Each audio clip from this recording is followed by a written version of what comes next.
Especial de prensa en Iquique Televisión, en esta oportunidad para conversar con la subsecretaria de Ciencia, Carolina Gainza. Subsecretaria, bienvenida a Iquique Televisión. Muchas gracias, mucho gusto de compartir con ustedes hoy día. Queríamos que nos cuente un poquito, ¿cierto?, de su gira por el norte. Sabemos que estuvo en Arica, van a continuar un poco más al sur y están haciendo difusión, ¿cierto? Y también, de alguna manera, buscando información, ¿cierto?, para generar políticas importantes de ciencia, tecnología, conocimiento e innovación. Cuéntanos un poco. Sí, bueno, nosotros vamos a visitar distintas regiones del país. Nosotros tenemos 5 seremías y a través del trabajo con nuestros seremi, visitar las regiones para recoger información, para escuchar, para dialogar con los distintos actores del ecosistema de ciencia, tecnología, conocimiento e innovación, teniendo como objetivo la actualización de la política de ciencias y su plan de acción. Para nosotros es muy importante la información, el conocimiento que se genera en las regiones, en pos también de descentralizar la investigación, y por eso estamos haciendo fuertemente mesas de trabajo en las regiones para poder levantar estos temas desde la particularidad de las distintas regiones. La ministra estuvo en Arica y a mí me tocó visitar Iquique, y la verdad es que ha sido una experiencia muy enriquecedora de poder dialogar con los actores regionales. Sí, y en ese sentido, ¿quiénes son los llamados a conversar, a entregar opinión? ¿Los científicos, los investigadores, los académicos, o es una convocatoria más abierta? Es mucho más abierta. Ayer tuvimos una mesa del sector público donde participaron ceremis, representantes de distintas instituciones del sector público, de Corfo, etcétera. Y hoy tuvimos una mesa más amplia, mixta le llamamos, porque incorporó actores del mundo de la innovación de base científico-tecnológica, de la divulgación de la ciencia, investigadores, académicos y también representantes del sector público. Entonces, para nosotros es muy importante vincular a estos distintos actores: el mundo de la innovación, el mundo privado, el mundo público, el mundo de la academia, pero también el mundo de las comunidades. ¿Y cómo están las regiones respecto de Santiago? Que aquí hay, ¿cierto?, en todas las regiones un sentimiento de que todo se lleva a cabo en Santiago, ¿cierto? Y las regiones pequeñas como esta, que tiene una universidad grande y otras ya son bastante más pequeñas, no son tan potentes en esta área. Y de hecho, digamos, ¿cierto?, una de las definiciones de la universidad local, de la Universidad Arturo Prat, es que quieren y están procurando cierto mayor grado de complejidad, porque precisamente es una debilidad que tienen. Entonces, hay todo un tema ahí de cómo las regiones, ¿cierto?, pueden acceder a fondos, tener ciertos recursos humanos y generar polos importantes de desarrollo de la innovación, la ciencia, en fin. Sí, bueno, uno de nuestros objetivos estratégicos es transformar al país y sus regiones en polos de innovación y pensamiento. Para eso nosotros tenemos que descentralizar la investigación necesariamente. Las distintas regiones, los distintos territorios de nuestro país tienen diversas potencialidades y diversos intereses, diversas necesidades.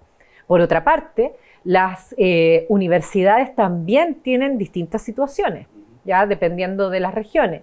Por lo tanto, para nosotros es fundamental, para poder alcanzar este objetivo de polos de pensamiento y de innovación, necesitamos fortalecer a las universidades con una especial preocupación por las universidades públicas, como por ejemplo la Universidad Arturo Prat, entre otras a nivel del país, porque creemos que esos son espacios donde efectivamente la investigación se puede poner al servicio del país, donde la investigación tiene que ser fortalecida, donde necesitamos generar mayores capacidades, pero con pertinencia territorial. Entonces, por eso es que para nosotros es muy importante conversar, trabajar en conjunto con las rectoras y con los rectores, con los vicerrectores, pero también vincular con lo que usted mencionaba, con los actores del mundo de la innovación, con los gobiernos regionales, con las autoridades locales y, por supuesto, con las personas y las comunidades, porque ahí también hay saberes de la experiencia y que necesariamente tienen que dialogar con aquellos conocimientos que se generan a nivel del mundo de la investigación. Lo que en algún minuto se llamó como capital humano avanzado, ¿cierto? Que fueron estas becas de doctorado que fueron bastante masivas. En la última década prácticamente se daban muchas y todavía se dan.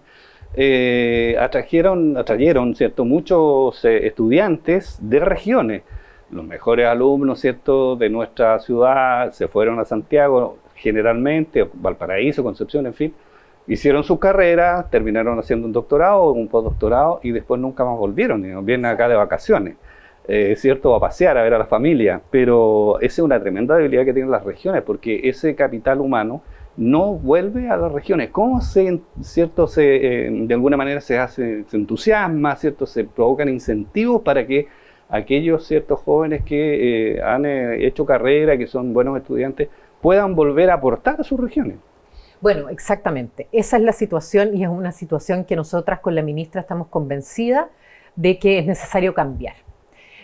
Cuando nosotros hablamos de descentralización de la investigación, no es solamente una cuestión que está en el discurso, sino que estamos tomando medidas en este ministerio para que no solamente existan incentivos en el corto plazo, por ejemplo, dar mayor puntaje en algunos instrumentos de la Agencia Nacional de Investigación para aquellos proyectos que surgen de investigadores o de universidades de regiones, sino que también al mismo tiempo avanzar en cambios estructurales que son de mediano y de largo plazo. Por ejemplo, el fortalecimiento de las universidades. Es decir, si es que nosotros tenemos, y ahí es donde usted mencionaba el tema de las universidades complejas, necesitamos que en las regiones se aumente o se crezca en complejidad de las universidades y en la investigación que realizan, pero atendiendo, por ejemplo, si uno de los temas fundamentales de la región de Tarapacá es la migración, ¿ya? O la frontera, nosotros necesitamos más profesionales formados en investigación en esas áreas que puedan aportar a la política pública. Entonces, ahí necesariamente tiene que ser con visión estratégica. Tenemos que generar posgrados en las universidades de la región que apunten a esos temas que son regionales, que son de preocupación regional, para que en el fondo también esos investigadores e investigadoras que son de la región, puedan estudiar en la región y quedarse, ¿ya? Nosotros estamos trabajando en eso, pero también que, por ejemplo, los planes de inserción, una vez que la gente estudia beca, en los planes de inserción también tengan ciertos incentivos para que los investigadores, por ejemplo, puedan devolver su beca a aquellos que se van al extranjero en las regiones. Pero para eso también, y por eso nuestra política tiene que identificar cuáles son aquellos temas, aquellos espacios en los cuales las regiones necesitan más investigación para que nosotros podamos direccionar a estos investigadores que se están formando y generar los incentivos para que se vayan a las regiones o se queden en sus regiones. Sí. Los investigadores se quejan de las condiciones laborales, subsecretaria, ¿cierto? Hay muchos que están generalmente con boletas de honorarios, ¿cierto? Les cuesta mucho insertarse, generar contratos y tener, ¿cierto?, las condiciones dignas para ejercer su labor. Y en ese sentido ahí hay todo un tema que trabajar. Y por otro lado me decían algunos también que prácticamente ¿cierto?, no se han incrementado los montos de los proyectos. Entonces ellos trabajan con distintos insumos, en fin. En el caso de la gente del área de la biología, por ejemplo, dicen, bueno, cada día se nos achica más, digamos, los proyectos son más o menos las mismas lucas y las cosas han encarecido mucho. Entonces, hay aspectos también que trabajar de manera relativamente urgente. Bueno, uno de los compromisos de nuestro gobierno es el trabajo justo. Y dentro de eso están las condiciones laborales de los investigadores, que de hecho aparece en el programa de gobierno y con el cual nosotros como ministerio, por supuesto, estamos muy comprometidas. Creemos que la ciencia, los conocimientos en nuestro país van a crecer en la medida en que también tenemos buenas condiciones laborales en ese mundo. En el mundo de los investigadores y las investigadoras.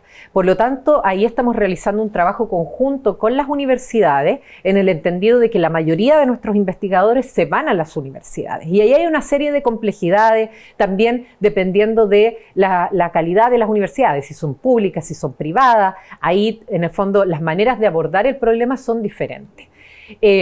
Pero nosotros estamos apostando a que los investigadores y las investigadoras, sobre todo aquellos jóvenes, que trabajan por proyectos, al menos tengan seguridad social, ¿cierto? Seguridades laborales, cuando se incorporan a proyectos de investigación. Ahí tenemos que definir una serie de cosas, si contratan los investigadores que se ganan los proyectos, si contrata la universidad, pero eso tiene otra serie de complejidades, o si contrata la Agencia Nacional de Investigación. Esos más o menos son como los modelos que existen a nivel mundial.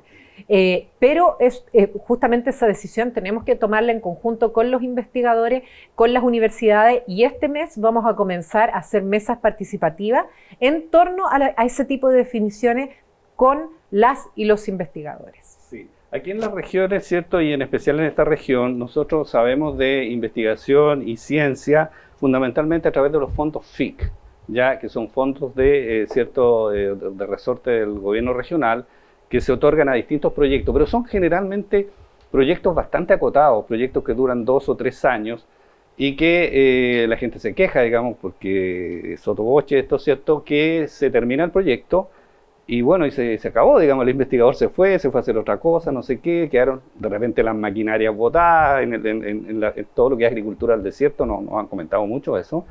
Y bueno, y la gente también queda con el desencanto, o sea, mira, vinieron estos señores, nos contaron un cuento maravilloso, terminó un proyecto, se fueron y nunca más los vimos, digamos. Entonces, son recursos que de alguna manera uno dice están siendo mal direccionados, ¿cierto? No se están usando bien. Y obviamente, como los recursos son escasos, uno esperaría, ¿cierto?, que esas políticas también tuvieran una revisión. Exacto. O sea, nosotros estamos trabajando en la revisión de los programas, pero tenemos también muy claro que es necesario que exista una gobernanza que permita hacer no solo seguimiento de los programas que uno financia para investigación, sino que también una evaluación de esos programas. Y eso tiene que ver tanto con el FIC como aquellos programas que dependen de la Agencia Nacional de Investigación. Nosotros queremos que la investigación tenga impacto y que tenga un impacto no solo en el corto plazo, sino que en el mediano y en el largo plazo. Y para eso nosotros tenemos que asegurar también que estos equipos, por ejemplo, aquellos proyectos que son exitosos, que están funcionando bien, que han permitido descubrir cosas, que han permitido solucionar problemas, que han permitido llegar a las personas y solucionar su calidad de vida, por ejemplo, mejorar su calidad de vida, que puedan seguir funcionando. Y ese ha sido un problema que hasta ahora no se ha podido solucionar, no solamente a nivel de los FIC, sino que también a nivel como de, por ejemplo, la formación de centros de investigación, donde se financian por 10 años, bueno, y se les acaba el financiamiento y se caen esos centros. Entonces tenemos que ser capaces de generar una gobernanza donde se articulen las universidades, nuestro ministerio, las agencias que financian, los gobiernos regionales, para poder darle sostenibilidad a aquellos proyectos que están funcionando bien. Y en eso es lo que estamos trabajando a través de la política de investigación asociativa, a partir de mejores articulaciones con las universidades regionales, con los GORE, en el fondo todo ese ecosistema que funcione de manera integral. ¿Qué pasa con el sector privado, subsecretaria? Porque también es cierto que la empresa privada destina pocos fondos y a veces nulos fondos, ¿cierto?, a la investigación, compran mucha maquila, como se dice, ¿cierto?, proyectos que ya están probados en otros lados, en fin, y ahí también hay una debilidad. De hecho, la ministra, ¿cierto?, señalaba la ministra de Ciencia hace poquito, que sin la participación privada será imposible llegar al 1% del PIB de los recursos destinados a ciencia. ¿Qué pasa con el sector privado? Bueno, ese es uno de los grandes temas que nosotros tenemos para hacer crecer la investigación, la ciencia y los conocimientos en nuestro país. La mayoría de los modelos que uno puede mirar a nivel internacional funcionan con un 50% de inversión estatal, un 50% de inversión privada. Por supuesto, esto varía dependiendo de las culturas de los distintos países. La cultura, digamos, del sector privado no es la misma en Estados Unidos que aquí en Chile, por lo tanto eso es importante de mirar también, ¿ya? Nosotros estamos apostando por realizar una inversión pública en investigación para que y poner ciertos incentivos para que puedan entrar los privados a generar mayor inversión en I+D en el sector productivo. A partir de eso, nosotros estamos haciendo esta primera etapa. Ya hubo una señal de parte del presidente de aumentar la inversión en ciencia, en el entendido también, y como dijo el presidente, que la ciencia no solamente nos va a solucionar ciertos problemas del sector productivo, etcétera, etcétera, etcétera, sino que también, por ejemplo, nos puede ayudar a ser más eficiente la atención hospitalaria a través de eficientar ciertos modelos para terminar con las filas en los consultorios, ¿ya? Pero creemos que junto con esta inversión privada tienen que existir estos incentivos. Ahí la reforma tributaria es muy importante, porque uno de los elementos fundamentales de la reforma tributaria es la inversión en I+D y los incentivos para la I+D. Por lo tanto, por ahí también hay un guiño, digamos, al sector privado para que invierta en investigación. Y lo otro es mostrar modelos exitosos, no solo a nivel mundial, sino que también a nivel nacional. Por ejemplo, aquí los vinos del desierto son un ejemplo de inversión de una alianza entre el sector privado y la universidad para generar un producto de calidad regional, ¿cierto? Y con un potencial de comercialización donde hay investigación, donde hay ciencia aplicada, ¿ya? Entonces, ese tipo de proyectos son los que nosotros queremos fomentar también, ese tipo de articulaciones. Sí, por último, subsecretaria, digamos, también hay un énfasis, ¿cierto? Se va a poner un énfasis en las ciencias sociales, las artes y las humanidades, que siempre son como el pariente pobre de la ciencia, ¿verdad? Siempre se quejan, digamos. ¿En qué va a consistir ese énfasis? Bueno, yo viniendo de las ciencias sociales y las humanidades es algo que realmente me entusiasma mucho y que yo creo que era una deuda que teníamos pendiente con estas áreas que además han sido muy golpeadas en las últimas décadas en términos de financiamiento, pero también y sobre todo en términos de del valor que se les da. Ya siempre se nos pregunta a nosotros para qué sirven estas áreas. Bueno, el tema migratorio, por ejemplo, es un gran ejemplo de para qué sirven las ciencias sociales, por ejemplo. Entender ese fenómeno, tener mejores políticas públicas. Nosotros como ministerio tenemos dos iniciativas fundamentales para el fortalecimiento de estas áreas. Una es Conocimientos 2030, cuya primera etapa se lanzó el año pasado. Las universidades pueden postular hasta marzo. Tiene un foco muy importante en la descentralización de la investigación. Hay incentivos para que participen las universidades regionales. También tiene enfoque de género y es para fortalecer la investigación en ciencias sociales, artes y humanidades en las universidades. Y por otro lado, que también está en el programa de gobierno, es la creación de un instituto público de ciencias sociales, artes y humanidades que esté fuertemente relacionado con el desarrollo de políticas públicas en materia social y en materia cultural. Por lo tanto, es un compromiso que nosotros tenemos como ministerio en el entendido de que hoy día los problemas que nosotros enfrentamos como sociedad son lo suficientemente complejos como para mirarlos desde un punto de vista. Por ejemplo, si las ciencias biológicas se genera, no sé, una tecnología genética, ¿ya? Ahí no es solamente el tema de la tecnología o la investigación biológica que se generó ya para conocer mejor nuestra genética.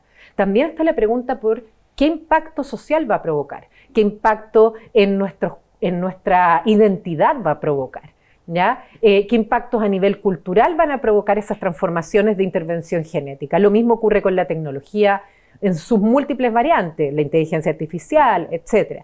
Entonces es necesario mirar los problemas de manera integral. Bueno, ok, subsecretaria, queremos agradecerle que nos haya acompañado en esta entrevista. Que le vaya muy bien en su gira. Muchas gracias por la invitación. Especial de prensa en Iquique Televisión, en esta oportunidad con la subsecretaria de Ciencia, Carolina Gainza.